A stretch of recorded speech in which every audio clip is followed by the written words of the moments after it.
This is the Lesbian Historic Motif Podcast, brought to you by Heather Rose Jones. The show looks at lesbian and sapphic themes in history and literature, and historical fiction with queer female characters, including fantastic versions of the past. We present research, interviews, news of the field, book listings, and original historical fiction for your enjoyment. For even more historic research, check out our blog.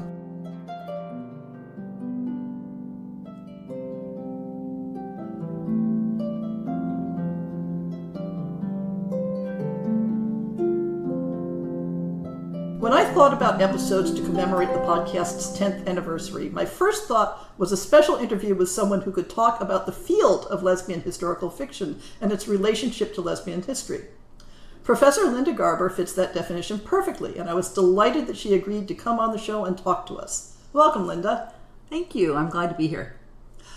I've read a number of your publications, but the one that really caught my eye was your 2022 book, Novel Approaches to Lesbian History, because it closely fits with the underlying purposes of the Lesbian Historic Motif Project.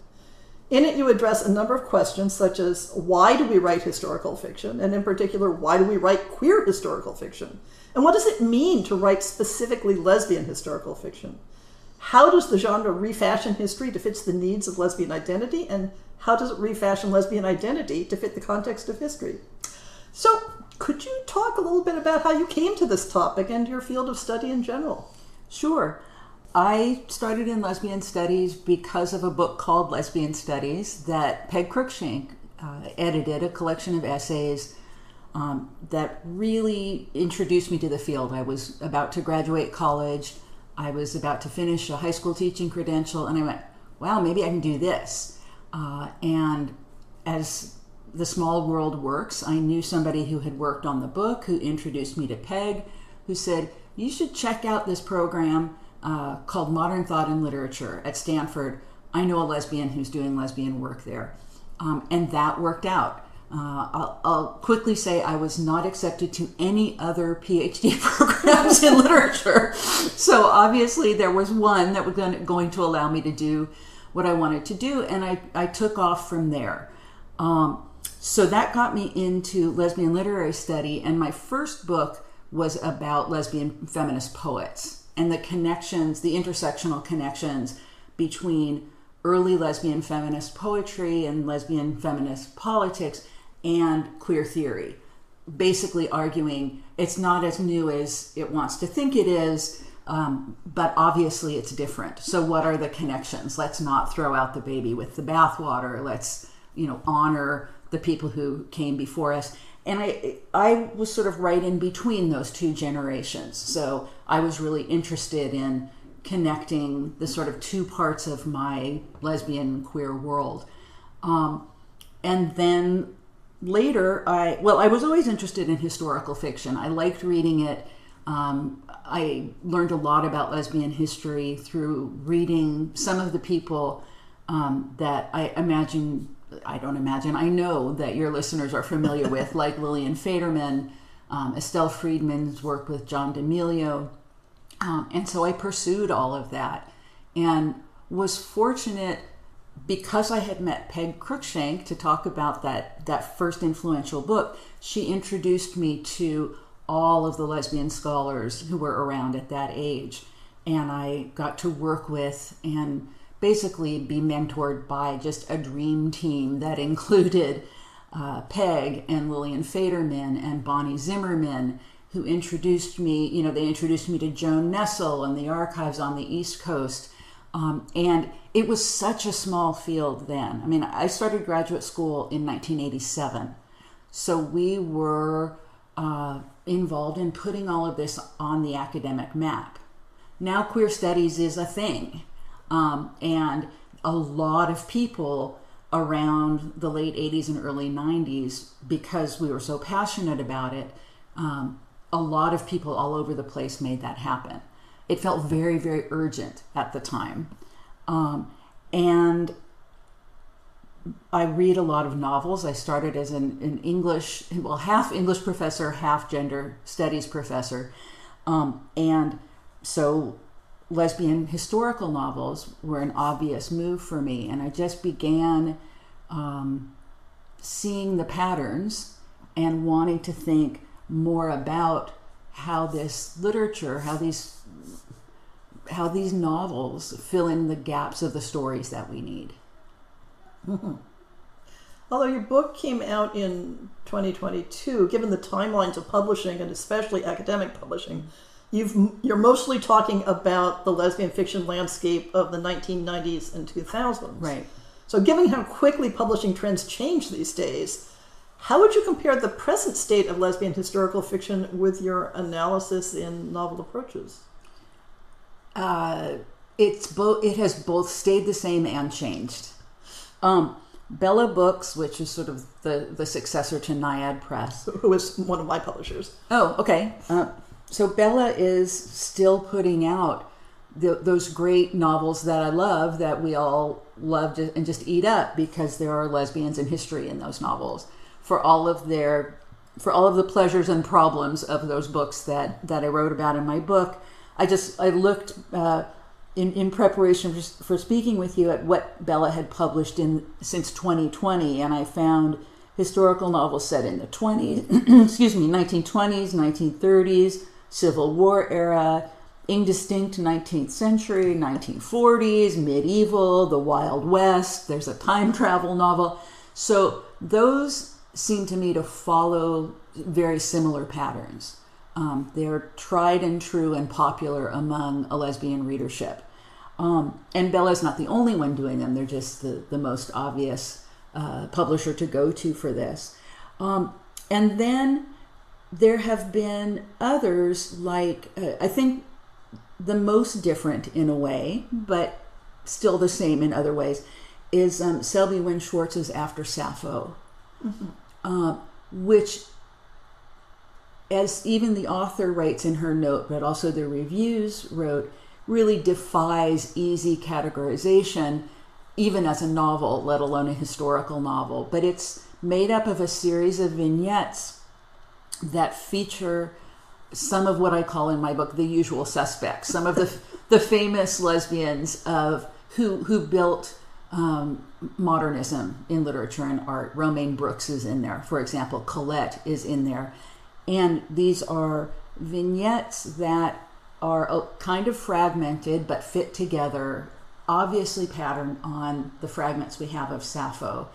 And they're very much told in a way that shows how those lesbian and bi and queer, and we can get into the terminology, we should get into the terminology question, how they were aware of and following on Sappho and taking Sappho and each other as role models in building their lesbian community, their lesbian art, their lesbian identity. So it's a little bit meta in that way, right?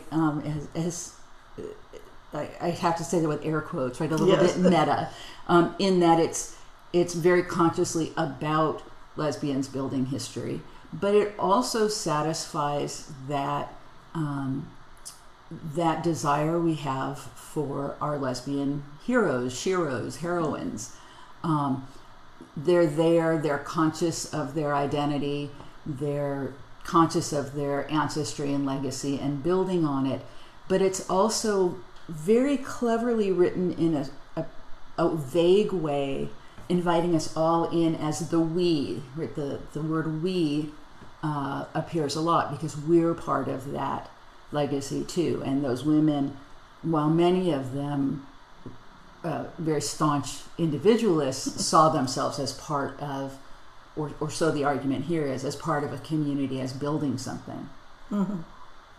Yeah, I know one shift that I have definitely noticed is, the earlier novels were very much lesbian novels, authors who identified their characters as lesbians. And now that there is a much more broad and, let us say, fuzzy definition of who these characters are and how they identify, in parallel with the broadening of identifications in our own time, and hence the shift to using the term sapphic, which I'm always amused because it's like, wow, there's this clear distinction between what lesbian means and what sapphic means. It's like, oh honey, look at history. The words have meant different things. Yeah.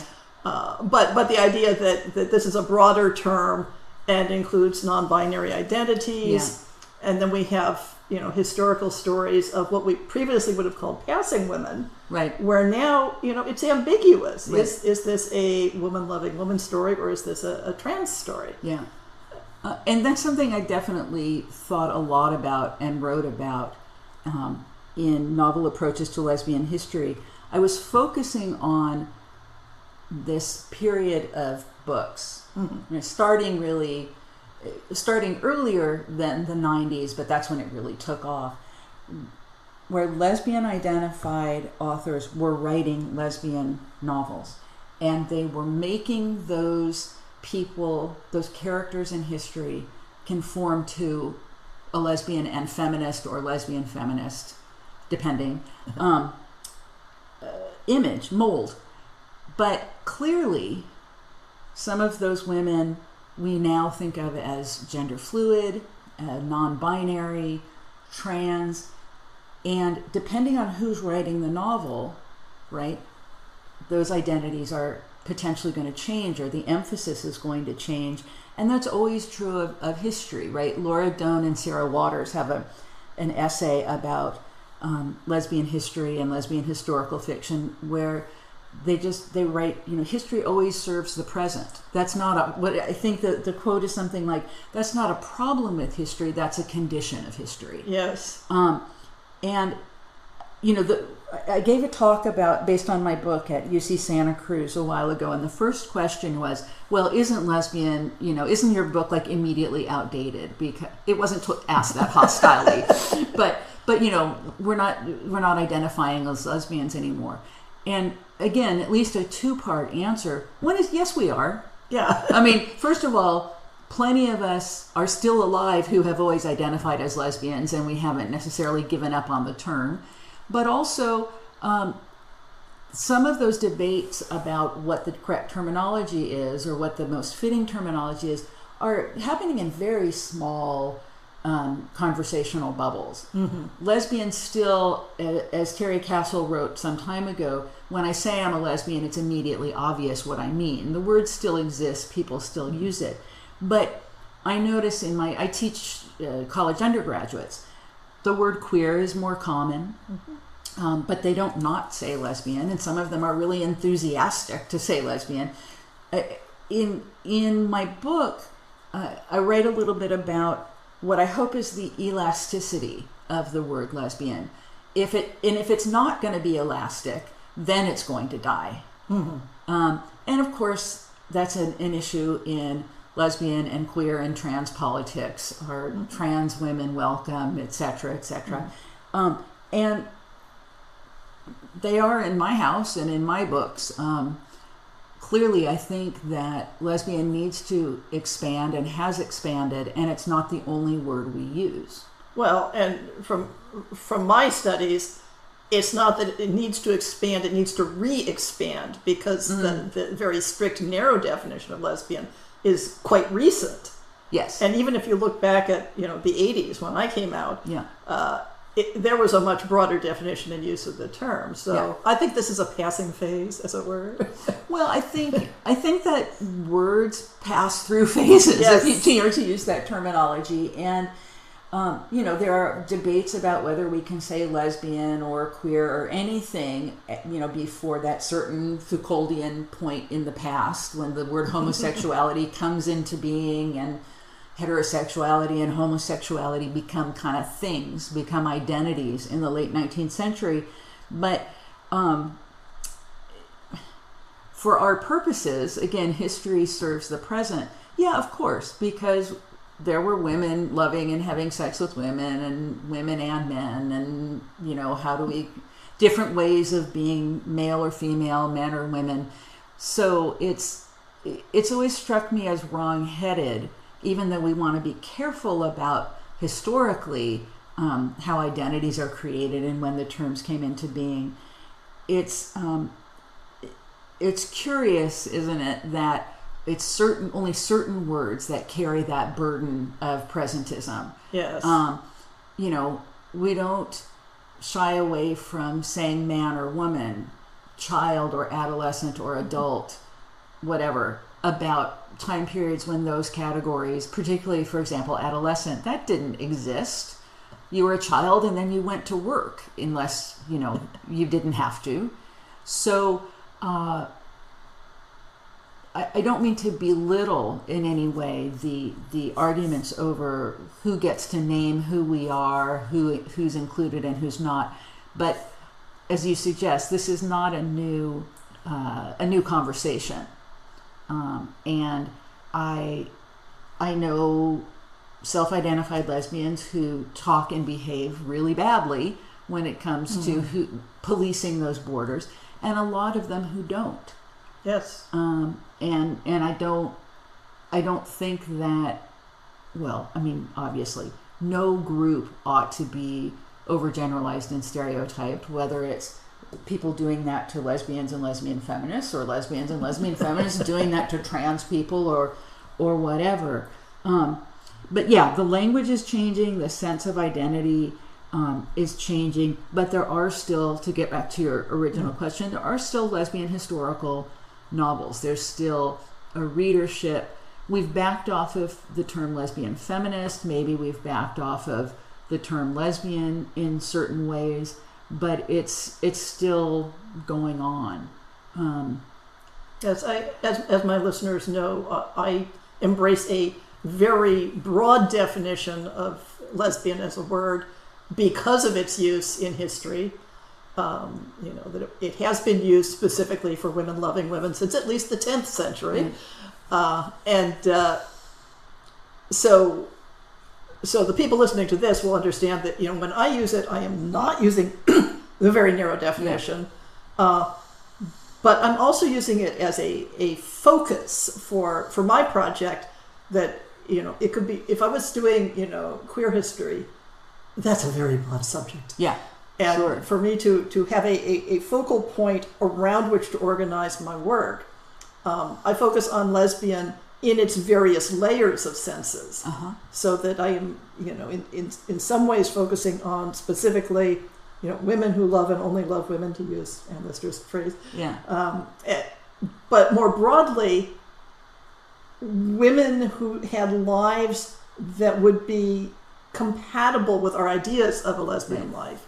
Because since I'm writing for people who might want to write these fictions, they need to know a lot more than just the provably these two women were having sex instances. Right. What is it Judith Bennett called lesbian-like? Yes. Is a term that, yeah. And it's why I've enjoyed your podcast. If you were defining it really narrowly and in exclusive ways, I wouldn't be listening to it regularly. and why I was eager to meet you and to talk with you as well. Well, thank you. Yeah. So getting back to specific genres and motifs in lesbian historicals, you came up with this incredibly useful name for a specific type of historical novel. And I am regularly using your term, romance of the archives, for shorthanding book descriptions. Could you talk about that particular type of story and how you see it fitting into both the overall genre and reader needs, reader wants in terms of books? Yes, but I have to start by saying it's not my term. Oh, I borrowed it from a scholar named Suzanne Keene, whose book is called, let's see, I have it here, Romances of the Archive in Contemporary British Fiction. Okay, so Suzanne Keene, and I apologize to Suzanne Keene for misattributing it regularly. And I should apologize if I didn't make that clear enough in my own book. No, it probably just slipped my head. Yeah. Anyway, she talks about this motif in historical fiction, British contemporary fiction, obviously, of main characters trying to find out more about history and being historical researchers of one definition or another, in looking to the archive, broadly spoken, whether that archive is in photographs or oral histories or books or whatever. And I came across that somehow in my research and went, yeah, that's it. And those are the books I think are most interesting. But that's, because like you, I'm a researcher and a student of history, and so, but I think they have broader appeal to all of us who have this interest in and need for a historical past, because then we, as the searchers for that history, we can just step right into the book, right? Yes, okay, we can step into the book as the lesbian heroine of a pirate novel or whatever, and that's super fun, and that's why we love them. But here, it's like, here's somebody kind of like me who wants to know and goes looking for the evidence, and finds it in one way or another. So we get to be, in a way, we get to play the role that a novelist like Emma Donoghue plays. Of course, you know that in her novels there are extensive notes. She does really thorough research, and then, as she said somewhere, you know, it's having just enough but not quite enough information that makes for a good historical novel. I'm going to break in here for a minute to sort of recap for the listeners what we mean by romance of the archive. Sure. So it's a story type where a contemporary person has come across some historical document that gives hints of a queer relationship in the past, and then the meat of the novel is both discovering and exploring those past lives and the effect it has on the contemporary researcher. So back to you, Linda. Thank you. Thank you. So, as I said, some of my favorite lesbian historical novels are those romances of the archive, and they sometimes include a supernatural element, which is good fun, time travel. One of them is called Out of Time by Paula Martinac. Mm-hmm. And as you said, she comes across, in her case, not a document, but she's ducking out of the rain into an antique shop and finds a scrapbook, a group of women, and it's obvious to her that they're lesbian couples. And for reasons she doesn't really understand, she's so compelled by the book, she swipes it. And she starts both researching, and her partner is a historian, so helps her research in physical historical archives, and the main character, starts feeling like she's literally being haunted by the women. They visit her. She knows things that she can't know just from the archive. And it's both just sort of a fun supernatural story, but also says something about how we have to use our lesbian imaginations to fill in the gaps of the archive. Right? The archives that exist are partial. They're not, incredibly partial. We don't have that much in the way of archives. They only say things that were acceptable to say whenever they were written or photographed or whatever. But we know about lesbian lives because we live them, queer lives because we live them, and we can see and know more than we can prove. And historians who write historical fiction talk about this all the time. I believe it's a writer and historian named Richard Slotkin who said there's what we know and what we understand. What we know, for sure, we have evidence for, but we understand more than that. We interpolate. Again, history serves the present, so it may not be exactly the way somebody felt or talked about their story or their experience in the past, but we get what we need and we run with it. And so these histories of the archive are all about that process. Impassioned Clay is another one, a British novel where the protagonist is literally a history graduate student, and she's from a long line of Quaker women who've lived on a particular plot of land, and when some bones are discovered in the yard, she tries to find out who that woman was, and what her connection to her, and it's all about the research and also what's been said and what hasn't been said. So the protagonist is aware that her mother knew more of the story and wouldn't tell her. for example. So it's all about searching and where these intentional and unintentional silences are that we can go looking for. And again, often there is some completely ridiculously fictional kind of device through which the main character finds out what she needs to know. There's a pirate themed one of those. People wake up and they're on a pirate ship in the past and those kinds of things, because we can't know otherwise. Yeah, I sort of have this taxonomy of what I call cross-time novels, where I like the past and the present are blended in some way. And my taxonomy is that the Romance of the Archives is specifically I am researching the actual documents, the bundle of letters found in the attic, that sort of thing. And then there's the sort of the psychic ones, the past lives, the psychic connection ones, right, which, as you say, are sometimes blended together. Yeah. But some of them are just purely, I am fated to love this woman because in our past lives we were right. And then the third type is the actual time travel, where people bodily move either back or forwards in time. Yes. And I have this theory that, as you point out, as researchers, this appeals to us because it recapitulates our process. Yeah.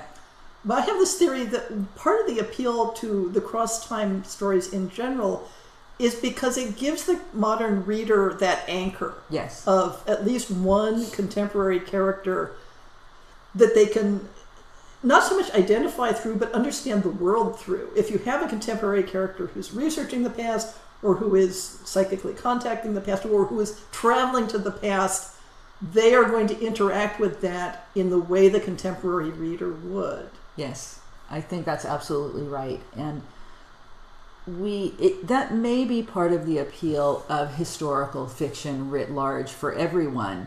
But as lesbians, as queer people, we're not in a position to just be able to go to the library and read some historical account of lesbians' lives in the past. So it's not a reclamation project the way it is for so many other groups, or, dominant fill in the blank, white, cisgendered, heterosexual. There has to be some more obvious invention and intervention involved, because the category named as such, the identity lesbian or homosexual, whatever, is a historical phenomenon of the 19th century. So even though we can find evidence of, let's just say for shorthand, women loving women or men loving men in the past, it didn't mean the same thing socially as far as we know as it does now. And so how can we really know? Well, we have to have a certain kind of spiritual, emotional, psychic connection that I suspect we all feel we have anyway. And so because we need to have it. How can you be a certain kind of person or belong to a group or understand a group as cohering if it doesn't have a past? And how can it have a future if it doesn't have a present that has a past? Again, that's something Emma Donoghue talks about. So we feel that connection and we like to see it played out through characters in novels. So you're right, it is more generalizable than you and I, as people who study this stuff, can immediately see ourselves in certain characters who are really doing sort of professional historical research, to be pompous sounding about it. And some of the most fun ones are those time slippage novels. Is it The Spanish Pearl? Yeah. Catherine Friend's series. Mm-hmm. She just sort of wakes up in, again, I haven't read it for a while, it was like 16th century or something, Spain. Yeah, so, yeah. And there's another pirate one that I can't remember the name of. I've read more than 200 novels and finished this book a while ago. But, a researcher, an archaeologist, lost at sea, kind of wakes up on a pirate ship and has an affair and then wakes up again in the present day and meets someone who looks exactly like her past lover. And as you said, this sort of in past lives we were together, or in this other time frame we were together, we're destined to be together now. And the archaeologist has to figure out how to use that in her official write-up of her official research write-up of a sunken ship that she's been diving to investigate, because she knows it. She knows it's true, but can't prove it through traditional ways. Exactly. But can prove it, or can convince. Let's just say can convince lesbian readers. Well, yeah, obviously, duh. We didn't just pop into the world whole cloth 150 years ago. So there are, romances of the archive. That is one section of the term that you use, the cross time. I like that a lot. I wish I had thought of it. It's possible that I did not invent it, but it just was a useful term. Yeah. My book is really all about our need for history and our desire for history. And at one point early in the book, I asked the question, who cares? And in fact, an early reviewer of my book proposal was a little put out. It must have been an academic historian, that I said so flippantly, who cares? But I immediately said, I care. There are people who care. Professional academic historians have to care about certain conventions of their field. And I respect that, and I follow those in my, academic historical work. But most of us reading these novels, we don't care if we violate the professional academic historian's method of doing research. We want to know, we want to imagine, we want to go there. And that in and of itself is an important thing to look at, why we care. And in fact, I would say that the current field of lesbian historical fiction tends to play very loosey-goosey with history, knowingly and deliberately, and especially in terms of the characters being self-aware in a very modern way of their desires and their relationship to society. Yes. I confess, on a very personal side, I prefer the more historically grounded ones. Yeah. It's like, I don't necessarily want to read a Regency romance where everybody thinks and talks like a modern teenager. Right. But it's definitely appealing to a large segment of the readership and the authorship that this essentially, taking modern people and putting them in that historic context and then having them play out their lives. And some that sort of do the opposite, like Emily Dickinson in that TV series, Dickinson. Oh, yes. Or, where characters sometimes almost literally winking at the reader or the viewer, the way that Anne Lister's character does that in Gentleman Jack. Like, I'm in on this with you. But not... but it gets confusing. I mean, certainly when you're talking about someone like Anne Lister, she's important because she thought of herself as a different kind of person. Yeah, in fact, she thought of herself as unique. Yes. The idea that she thought of herself as a lesbian doesn't really fit in with how she talked about it. Right. But she's important to lesbian history because she was thinking it sort of categorically in a way. She knew she wasn't just like other women, or she felt she wasn't just like other women, and she wrote it all down, even though she coded it and she hid the diaries, and the code had to be cracked once they were actually found. You don't write it down if you don't ever want anybody to. I mean, that's the implication anyway of the depiction in the TV series. Well, and some of the scholarship I've read that goes into details of all the things that she recorded and how she recorded them. It's like, I think she was a little bit on the spectrum, honestly. Well, yeah. that the idea of recording all the details of her life and analyzing them and reviewing them and summarizing them, that this was her neuroatypicality, and we are the better for it. Yeah, perhaps. I mean, certainly very, and also it seems a little self-important, that anybody would want to know all of these details.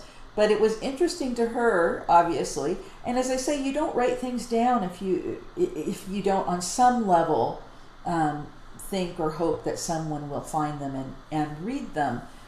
And what the sort of popular lesbian historical fiction project does with that in various ways is either, as you said, completely ahistorically, throws a contemporary sense of lesbian identity into the Regency period or something, or is a sort of knowing nod to, I know what's going on here. I know, it's a contemporary author or filmmaker or whatever, kind of hinting at that romance of the archive by having the past wink and nod and nudge us as contemporary readers. And it's fun.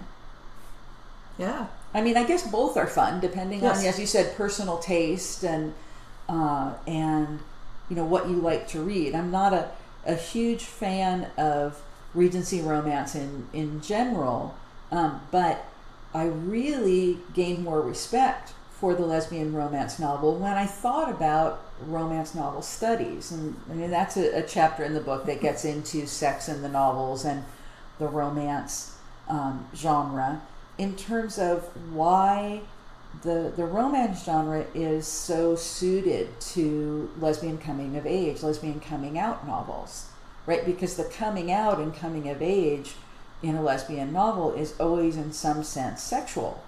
And that's where, romance novels are a big part of where sex happens in fiction. Is not only allowed to, but is expected to, and there are conventions for it.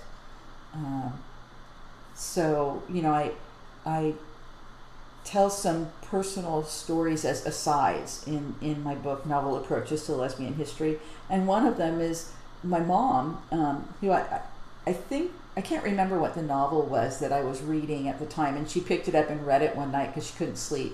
Might have been The Cook and the Carpenter. It was an old one. And I asked her if she liked it, and she says to me, I did. I enjoyed it, but I've never read a novel that's so, she said, explicit. And I said, well, Mom, if it weren't explicit, how would we know they were lesbians? And she said, that makes sense.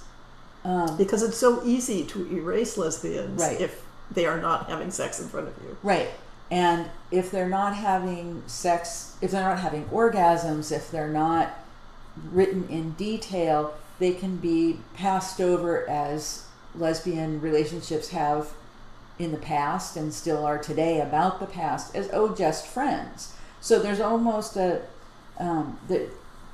was a fun chapter to write, because it's about how does the sexual self-awareness and enactment of that sexual identity happen in the novels, and it's across historical novels of coming of age, and it's remarkably uniform. There's the, what's going on here? I feel weird around her, and then the kiss, and then the, ooh, that makes me, feel funny, and then exploring that, whether it's two women who both are exploring their sexuality for the first time, or one of them who's new and coming out and the other who's not. But then, of course, with a great deal of care taken to make sure that it doesn't look like the older woman's preying on the younger woman, which was more the motif or the trope in pulp novels. Yeah. In the 40s, 50s, and 60s. So they follow, and then of course all of the hilarious euphemisms for orgasm. I have had fun giving talks on that chapter of the book, and reading little scenes, because how do we talk about sex and sexuality in our culture that's both completely permeated by sex and also still really reticent to say anything real about it. Mm-hmm. So, yeah, and I wish that more historical novels would take advantage of the fact that women's lives in the past included an awful lot of casual romance and sensuality. yeah. That is not necessarily explicit sex, but where, this is the water that these women were swimming in. So the shift from we are really good friends who share a bed and kiss each other Yeah. to we are lovers, it's not as big a leap Right. as a lot of authors seem to think it was. Yeah. Well, and that gets to what Lillian Faderman and others, right, were saying in the 70s in Surpassing the Love of Men, where, she's, of course, been roundly criticized for this, but she was saying, look, it doesn't really matter whether they were having, I think she says something like genital contact, whether they were having what we would call sex or not. They were living lesbian lives. And she... Adrienne Rich talked about that with the lesbian continuum. Yes. It's not such a huge leap. In fact, the parts of that essay that people don't refer to really often, she sort of starts with psychoanalysis, right? If Freud had to go through all of these gymnastics to explain why people are heterosexual, particularly women, right? If our first love in that fiction, in that scenario, is our mother, then he never adequately explains why women would turn away from women. And Rich talks about all of the social pressure and conditioning that women go through in order to become heterosexual. But that sensuality, those connections between girls and women that you're talking about in the past when there were different conventions for it, that blends right into this continuum, this spectrum of what she's going to call, what Rich called the lesbian continuum. And it really isn't until the early 20th century that those emotional connections between women became pathologized, right. Such that you would not have that same ocean you're swimming in of casual affection and sensuality that could then go one step further. Instead, you would suddenly become suspicious of yourself. Right. And for some women, it was still available in the early 20th century.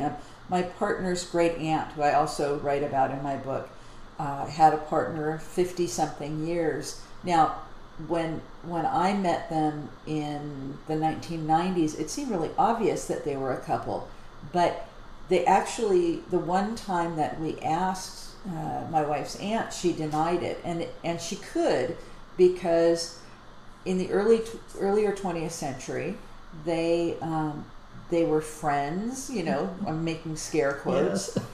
They never told their actual story until she told it to us, and they were very careful. Though they knew they needed to be careful. She told us they talked about it.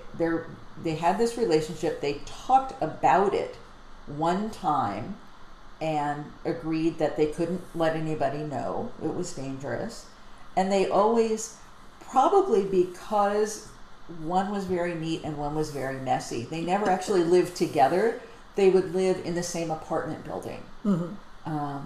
And they were lovers. They were lovers for half a century. And it wasn't until my wife's great aunt thought she was dying that she knew we needed to know that story. We had asked, and she knew we needed to know the story, and so she told us. That was very generous of her. It was. It really was. It came out of the blue, but she remembered that we had asked, and she didn't want that story to die, and she knew we needed to know it. And her story also includes, when she was very young, an older sister of hers, who was married to a doctor, gave her a copy of The Well of Loneliness, right? Because as, medical people knew about sexual inversion, Yes. homosexuality, and so her sister knew about this book and gave it to her. and she said it scared the crap out of her because, there's such a pathologized version of the sexual invert in Radcliffe Hall's The Well of Loneliness. But her sister was giving it to her in the spirit that Stephen Gordon in the novel is looking to sexology as a way of knowing you're not alone, explaining it to her. So there's history and personal history and real life and fiction all coming together in that story that I do feel really privileged to know that it was very generous of her to share with us. Yes, I have a relative like that, like a third cousin of my grandfather or something, where my mother was a big genealogist, and so one day we're going through, the genealogy trees, and she points to, oh, and her, she was a lesbian, and I go, no, I didn't know. Because nobody ever talked about it. Yeah. Well, I think because it had not really come up as relevant, but there were clippings like from her obituary talking about her partner. And, really? And all that. Yeah. Now she had died when I was still a child, so there was never any possibility that I would connect with her. Yeah. But there's a lot of hidden figures, as it were, in the genealogies. Yes, there's another some kind of distant cousin on my mother's side. And I had heard of her, and they talked about her as having mental health problems. She never married, poor dear. She worked as a librarian. Oh, dear. And I said, Mom, did it ever occur to you that she was a lesbian? And my mother went, oh. And then this is a part of my family that's in South America, and I was visiting and talked to somebody who knew this woman. She said, oh, yeah, of course she was gay. But it just wasn't talked about, and that allowed, or it was talked around and in negative terms, and that in some ways allowed people to have queer lives. It became more difficult when things were named and people were pointed at and what have you. But you and I belong to a generation that people knew, they didn't talk about it, but wow, it would have been helpful to me if I had known that my mother's best friend growing up, lived a lesbian adulthood in Greenwich Village, but they just didn't talk about it. Yeah.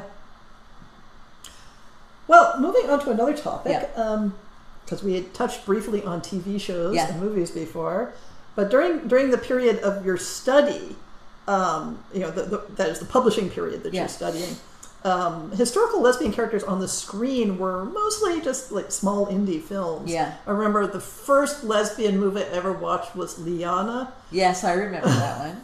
Yeah. And comparatively speaking, we have got this abundance now with films like Portrait of a Lady on Fire and The Favorite and Ammonite and TV shows like Gentleman Jack, of course. How do you see these relating to the printed historical fiction? Well, some of them seem pretty straightforwardly similar. Some of the sort of, it's even parodied. There's a Saturday Night Live skit that's called something like Lesbian Period Sketch. Yes, I've seen that. and it's funny, right? It's it's the Victorian husband brings his fragile wife to the doctor, and they say, oh, it's she's having a physical. She's physically sad or something like that, and he prescribes that she has to be by the sea with a lady companion in gray weather. And that one even says, from the makers of Ammonite and Portrait of a Lady. And those they're cliched in a way, but again, stories we hadn't seen on the screen before, with some of them with quite prominent actors, and we eat them up. I mean, the first one kind of along those lines that I remember that was a historical fiction was Desert of the Heart, which was based on Jane Rose Desert Hearts, and it had some recognizable actors in it, and it had a relatively happy ending. So it's not surprising to me that there are more lesbian stories and lesbian historical stories on screen now, because queerness has entered the mainstream in a way that, you know, my students are like, yeah, you know, that, okay, whatever, they're queer, they're lesbian, I'm interested. I always ask, I teach LGBTQ literature and film classes, and I ask my students why they're there, because they, you know, 20 years ago they were only there if they were queer, and they were sometimes afraid of what it was going to say on their college transcript. And now it's like, well, I have to take a diversity course, and it fits my schedule, and it seems kind of interesting, and maybe, you know, I have lots of friends who are queer or whatever. It's, so in a way, it's unremarkable, but it's remarkable for that, right? And of course, for those of us who do identify as queer, we're still going to flock to a lot of those movies. As usual, I'm more interested in the fictions that play with how do we know what we know in the past. I mean, there's the delicious candy of just a story that's set in the past and has women loving each other.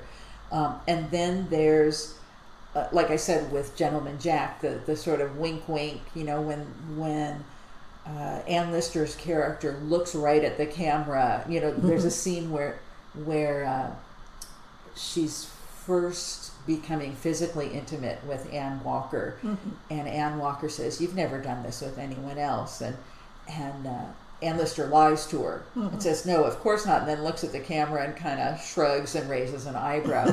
You know, so we're in on it. Yeah. And again, I think part of that is a really clever way of fictionalizing the fact that Ann Lister wrote this all down for posterity. But then also I thought I was going to hate the TV series Dickinson, which is about Emily Dickinson and wildly anachronistic in certain ways. But I loved it.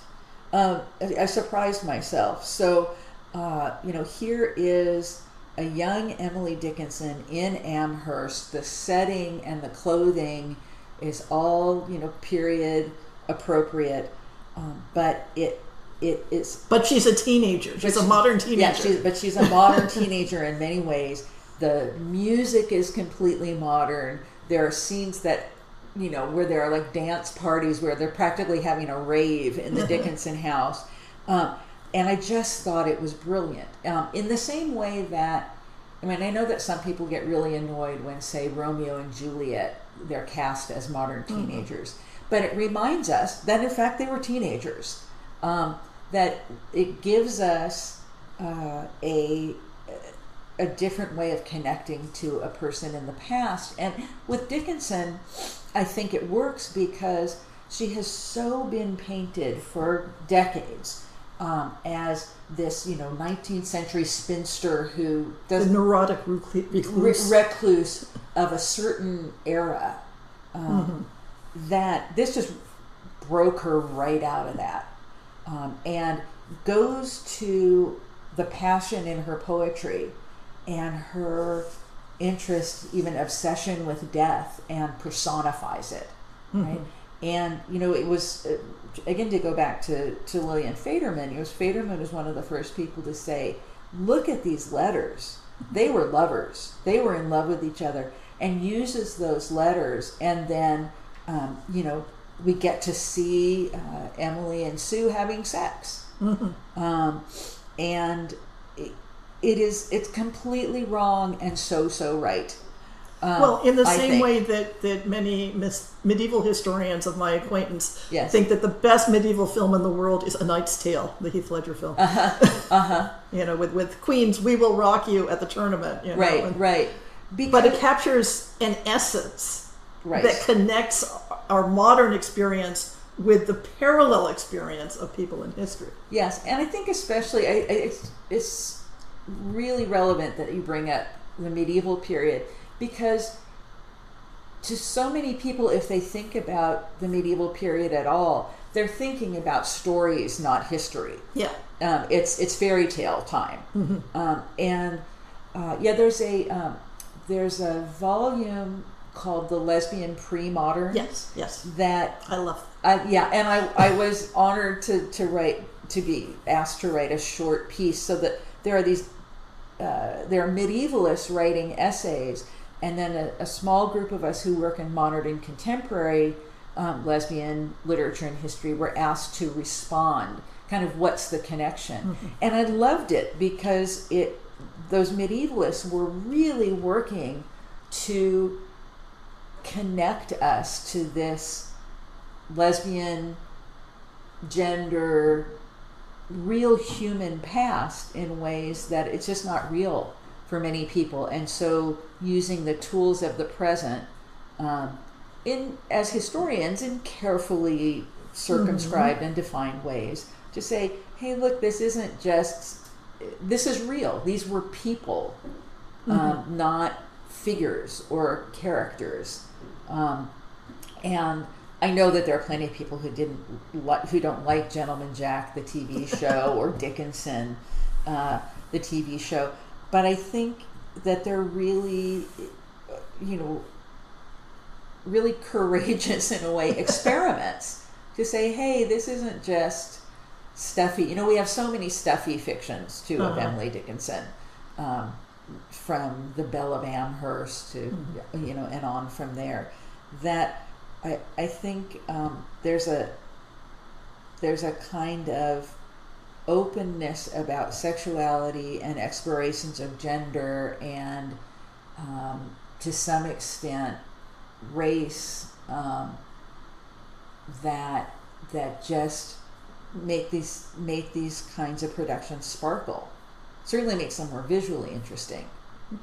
So are there any other genres of fiction that you are interested in talking about? Sure. I mean, I'm interested in all genres of fiction, really, but the connection between historical fiction and speculative or futuristic or science fiction, however we want to talk about it, fascinates me.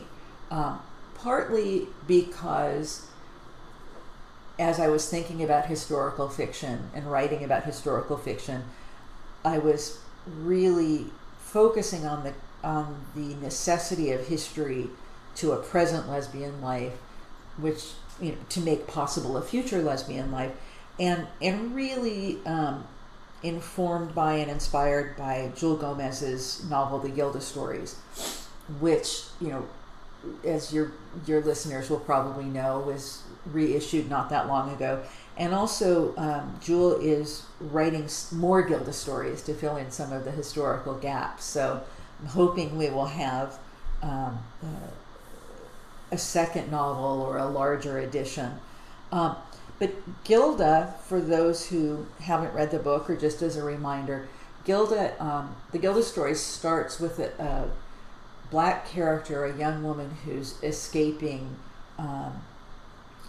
enslavement in Louisiana, and when she becomes a vampire, she becomes immortal. So Gilda's life spans the early mid 19th century and goes into the future, and can comment on being an outsider, being a lesbian, being an outsider as a vampire, being an outside, standing in for being a woman of color and being a lesbian through various periods of history, and what that legacy and what that history might mean going into the future. And I should say, I hate vampires. I'm of an age that my older sisters knew it scared me and made me watch that creepy show Dark Shadows when I was like 4 years old or 5 years old. So I've always hated vampires, but the Gilda vampires are different. They don't hurt anyone. They don't terrorize anyone. They actually trade spiritual calm and personal insight for the blood that they need to survive. So it's symbiotic rather than a predator-prey kind of situation. And as I was preparing to teach a seminar this last year on queer and feminist speculative fiction, I was noticing some similar kinds of connections between his senses of history and senses of the future. So that included lesbian or queer women. So a book like The Women Could Fly. Have you read that one? It sounds vaguely familiar, but I haven't read it. And of course, I'm blanking on the name of the author because I wasn't. I can fill it in the show notes. Okay, great. This is set in a future United States in which there is another witch scare, and it's very clearly a political way of controlling women.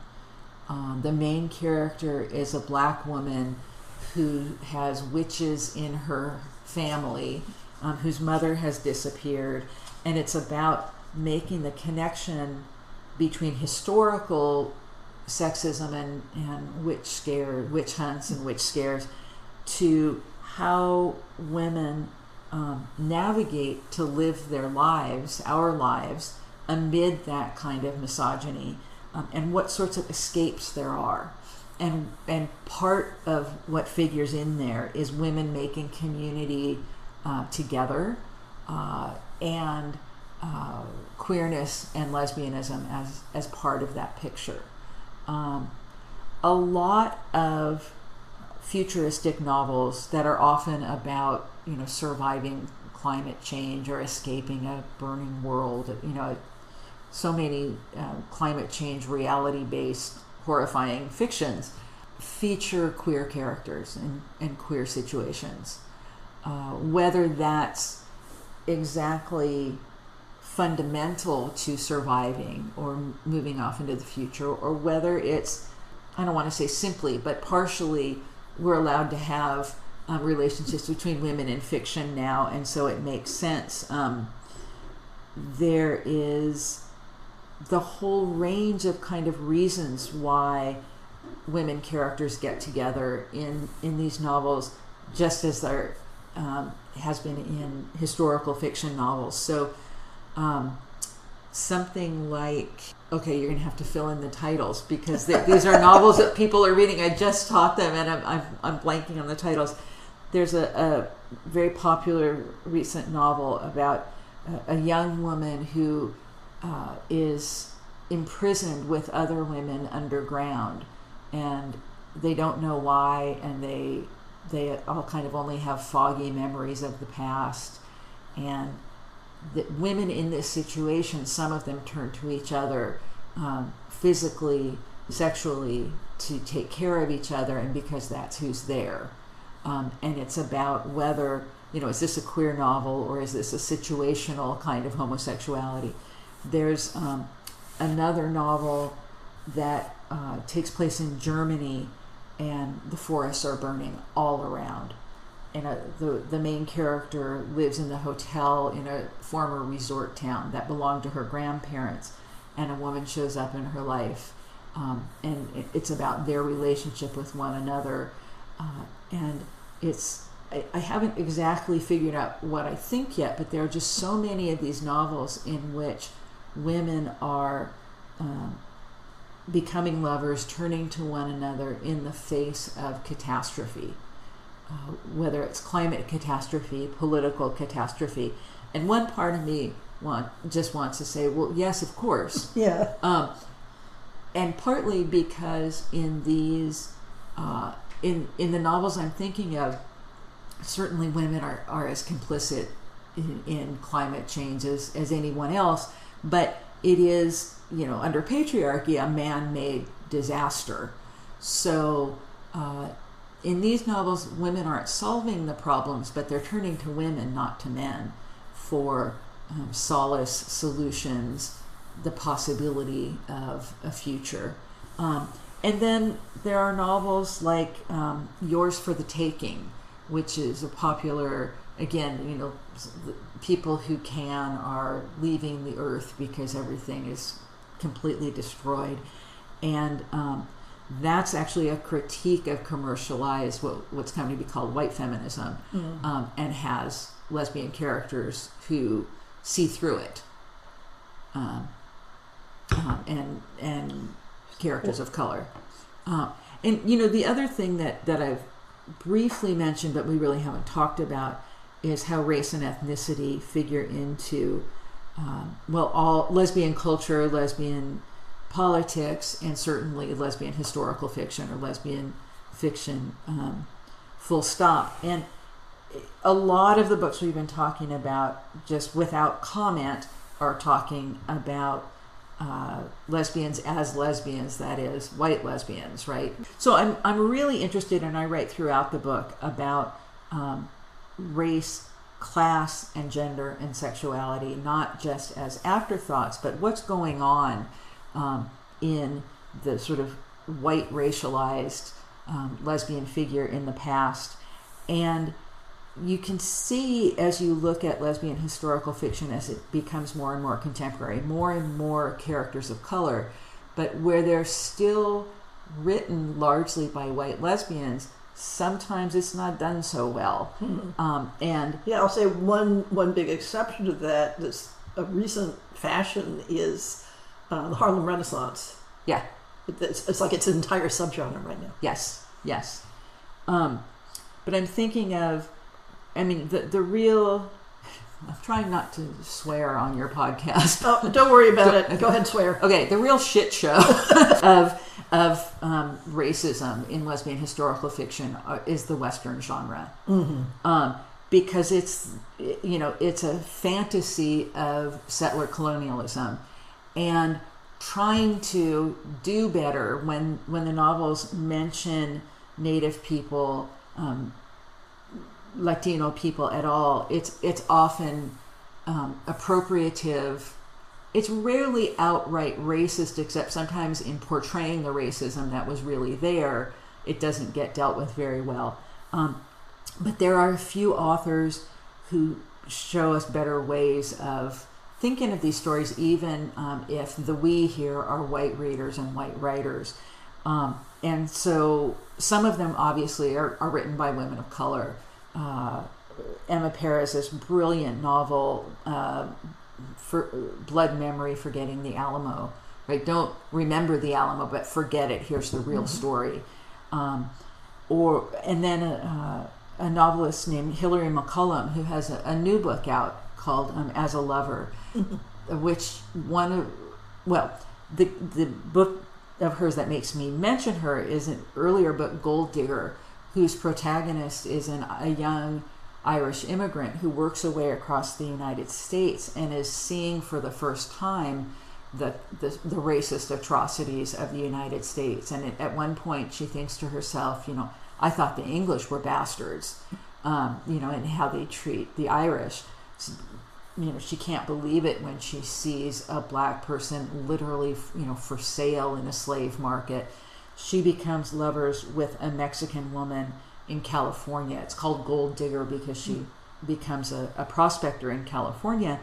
And as her main character is learning, different kinds of histories get told, and she asks the woman who becomes her lover, who is Mexican, how long have you been in the United States? And she says, since before it was the United States, this is Mexico, and that's a much more sort of historically accurate and respectful way of dealing with it. There's another book that features an archaeological dig outside of Santa Fe, New Mexico, and different characters treat both the people and the artifacts in different ways, really pointing out the racism and the colonialism of, we could probably call it, just the Western frontier, the American project, and all of that. McCollum's newer novel, As a Lover, is about the time period of the trial, the obscenity trial in England around the Well of Loneliness. And so there is, I really like this book because it made me think about something I thought I knew a lot about in a different way, because she depicts the anxiety and anger of Radcliffe Hall going through all of this. And also in a parallel story, she has a white woman who is training to become a firefighter, who is from Ireland but has moved to England, and her lover, who is a black woman who is a firefighter. And race is important in terms of depicting the different lesbian worlds that those two women live in, right? So they're attracted to each other, but they also have real cultural differences in terms of lesbian worlds that were available to them racially, that are different from also the lesbian world available to Radcliffe Hall in terms of socioeconomic class. So I'm a big believer in looking at fiction and history in terms of when it's white and white people's version, calling it that and looking at the implications of it. And that became also really interesting in looking at pirate novels. Oh yes, the entire world of pirate novels. The entire world of pirate novels. But when you delve into the history and the historical writing about the golden age of pirates, as versus or next to the history of the American West, the frontier, I think I said, straightforwardly in the book, as it turns out, pirates make better role models than cowboys, because from the start, a lot of who the white pirates coming from England were working class men who were rebelling against a system that was oppressing them. And then there were lots of men of color who were parts of pirate crews. There were some African men who were captains or mostly African crews. Columbus's pilot was an African man. We have historical records of some of this, not enough, for the usual reasons. And then we have those tantalizing bits of historical records of some women who were on pirate ships, and you bring those together, and you have this wonderfully rebellious motley crew, right? And there's a lot of leftist history of the pirates that's all about class rebellion and interventions, going after slave ships, disrupt, because not necessarily because they were anti-racist, those white pirates, but because they were trying to disrupt the European empire's commercial routes. So they end up being sort of heroic in racial terms as well. And so the pirates who were these floating democracies in every sense end up being really interesting places for lesbian novels, because they are different from the sort of triumphalist narrative of that's racist and sexist and classist and what have you. And I don't think we can talk about lesbian history, or any history, of course, without fully exploring how those histories and fictions are racialized and have class implications, and not just do it as an afterthought, but how is this, how does racist settler colonialism make the rootin' tootin' lesbian historical novel heroic character possible? And it gets really squeamish for me, or I get really squeamish when that cowgirl is really condescendingly respectful or nice to native characters, or there are a couple where the nice white woman, white woman, or surprisingly she finds out she's a quote-unquote half-breed, and then the white novelist takes us into this made-up fantasy world of what Lakota culture was like, or what have you. So there are politics in everything. Yes. And not just the politics of lesbian desire to see ourselves in the past.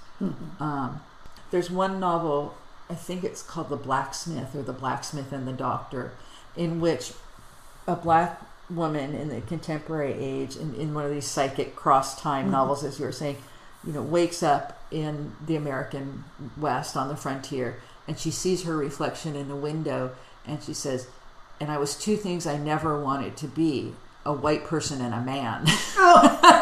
And it was just such a clever way to get us into the gender and racial politics of looking at history and of lesbian identity. So those things. But mostly I'm fascinated by the power of stories. And I think historians are too. Literary scholars are. Regular readers are. And so I always go back to the refrain in Jeanette Winterson's book, The Passion, which is actually one of the books in the stack of books tattooed on my arm, where the narrator says, I'm telling you stories, trust me. Right? And of course, completely untrustworthy narrator, but the stories are so important, and we do trust in those stories. We have a need for them. We use them in a lot of ways, whether they're fairy tales or based in some kind of actual history, or very faithful historical novels. We trust in those stories because we have to. They're what we have, and so they're really important to us. So have you ever thought about writing historical fiction? I get asked that, and after I published a book on poetry, I was always asked if I write poetry or whatever. I've thought about writing. I actually, the only novel I've ever thought enough about to sort of sketch an outline was a mystery novel that wasn't historical. I like to do a lot of things that, frankly, are much, in a way, easier to me than sitting down to write a whole book. I've written whole books. It is a long slog, and I'm so appreciative of people who do it so I can read and enjoy. As you can imagine, I'm one of those people with stacks of books, yet to be read. And I don't feel I have the particular knack or need to write fiction. My partner, my wife, always says, "Oh, you should write that novel," or "Oh, you should write the screenplay." When I, like many people, I can predict what the next line is going to be on the TV show. But I play bass in a rock and roll band just for fun, and that's I can just pick up the bass and play a song and not or working with wood or working with yarn. It's there are lots of things I'm interested in doing that are creative and productive that maybe I'm just saying I'm lazy that don't require when I think about it. I mentioned earlier, for example, the kind of research that a novelist like Emma Donoghue does or Sarah Waters does. That's an incredible amount of work. I'm so impressed by, even beyond what goes into the amount of work that must go into writing any novel, that to be doing that kind of research and creating a plot it's just, not my cup of tea, I'm afraid. Even writing academic books, I've always had to think about them as a chapter at a time, so that I can write a chapter, and then the next one. So I've thought about it, but not in any way that's going to lead me to actually do it, I don't think. So usually when I'm interviewing authors, this is the point at which I say, so promote your next book and let us know what your social media is. But college professors don't tend to encourage stalkers on social media in the same way that fiction authors do. Yeah. But if people are interested in looking up more of your research, is there a website they could check out? Through the university. I teach at Santa Clara University, so www.scu.edu/GNSX, because our department is Gender and Sexuality Studies, and I'm there under faculty, and it says some things about recent or important publications. I am, as I keep saying with a smile on my face, on the career off-ramp. I'm part of a phased retirement program, and so now teaching part-time, and right now I don't really have a next book as a scholarly project, but my partner and I translated a memoir written by my mother's cousin, who was an infant Holocaust survivor who later emigrated to South America, and that tells a story of a certain kind of history that falls between the gaps of Holocaust history and the history of the military dictatorship in Argentina, and that's my latest passion project. So we have translated this book, and I'm working on finding a publisher for that. So there's a way in which it fits my lesbian scholarship in terms of being a sort of personal historical exploration. And, a lot of my publication has been about the field of lesbian studies, which I feel like is in very good hands as queer studies, gender and sexuality studies, with a next generation of scholars. So I don't know what I'll be writing about next. And like I said earlier, I'll be, doing things to amuse myself as befits a retired person, whether it's music or building projects or what have you, and just continuing to read, and keep reading historical fiction and all kinds of queer and lesbian novels. Well, I will put a link to your academic website in the show notes. And thank you again, Linda Garber, for coming on the Lesbian Historic Motif podcast for our 10th anniversary show. Well, congratulations. And I'm very excited and honored to have been invited. I will keep listening.